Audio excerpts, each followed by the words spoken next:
اعوذ باللہ من الشیطان الرجیم بسم اللہ الرحمن الرحیم ربنا اغفر لی ولوالدی وللمؤمنین یوم یقوم الحساب اللہم صلی علی محمد و آل محمد۔ السلام علیکم۔ آج کا ہمارا ٹاپک ہے حابیل کا قتل و دفن۔ ٹاپک شروع کرنے سے پہلے میری التماس ہے کہ اس چینل کو سبسکرائب کریں، لائک کریں اور دوسروں تک شیئر کریں، اور کمنٹ باکس میں بتائیں کہ آپ کون سی چیز سننا پسند کرتے ہیں، تو انشاءاللہ ہم قرآن کے تھرو اس کے اندر سے وہ ٹاپکس تمام نکال لیں گے۔ اور دوسرا، حابیل اور قابیل کی ویڈیوز لمبی ہونے کی وجہ سے ان کو 2 پارٹس میں ڈیوائیڈ کیا جائے گا، پارٹ اے اور پارٹ بی۔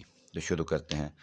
قابیل کا حسد اور اس کی قربانی کا اللہ تعالیٰ کی بارگاہ میں قبول نہ ہونا اس بات کا موجب بنا کہ قابیل کے دل میں کینے کی آگ بھڑک اٹھی۔ سرکش نفس نے اسے اپنی لپیٹ میں لے لیا اور اس نے واضح طور پہ حابیل سے کہا کہ میں تمہیں قتل کروں گا۔ ہاں، جب طمع و لالچ و خود خواہی اور حسد غالب آ جائے تو اس وقت انسان سارے رشتے بھول جاتا ہے اور مہر و محبت کی جگہ غضب و حشم کو بسا لیتا ہے۔ جناب حابیل، جس کا باطن پاک تھا اور خداوند قدوس پر ایمان رکھتے تھے، انہوں نے اپنے بھائی کو نصیحت کی کہ اللہ نے اس غلط کام سے ڈرایا ہے اور کہا کہ اللہ تعالیٰ صرف پرہیزگاروں کا عمل قبول کرتا ہے۔ تمہیں بھی تقوی اختیار کر لینا چاہیے کہ اللہ تمہارا عمل بھی قبول کرے۔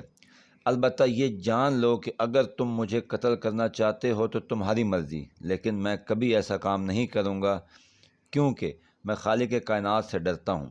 اگر تم ایسا کرو گے تو تمہارے اپنے گناہوں کا بوجھ تمہارے کاندھوں پر ہوگا اور تم جہنم میں جاؤ گے، کیونکہ ستمگروں اور ظالموں کی سزا یہی ہے۔ حابیل کی نصیحتوں نے قابیل کی ناپاک روح پر کوئی اثر نہ کیا۔ اس کا سرکش نفس مزید سرکش ہو گیا اور اس نے اپنے بھائی کو قتل کرنے کا پکا ارادہ کر لیا۔ سورہ مائدہ آیت نمبر 27 تا 30۔ وہ موقع کی تلاش میں رہا تاکہ ماں باپ سے دور اس ہولناک جنایت کا ارتکاب کرے۔ شیطان نے قابیل کے دل میں وسوسہ ڈالتے ہوئے کہا کہ حابیل کی قربانی قبول ہو گئی ہے، لیکن تمہاری قربانی قبول نہیں ہوئی۔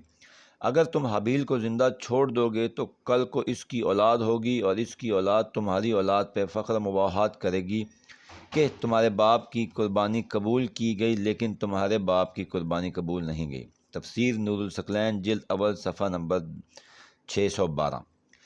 اس وسوسے نے اس کے دل میں اپنی جڑیں مضبوط کر لی اور ہمیشہ موقع کی تلاش میں رہا تاکہ حضرت آدم علیہ السلام خانہ کعبہ کی زیارت کے لیے مکے کو گئے ہوئے تھے تو قابیل اپنے باپ کی عدم موجودگی میں حابیل کے پاس آیا اور ان سے لڑائی جھگڑا کرتے ہوئے کہا، تمہاری قربانی قبول ہو گئی جبکہ میری قربانی رد ہو گئی۔ کیا تم یہ چاہتے ہو کہ میری خوبصورت بہن کو اپنی بیوی بناؤ اور میں تمہاری بدصورت بہن کو بیوی کے طور پر اختیار کروں؟ ایسا ہرگز نہیں ہوگا۔ والسلام۔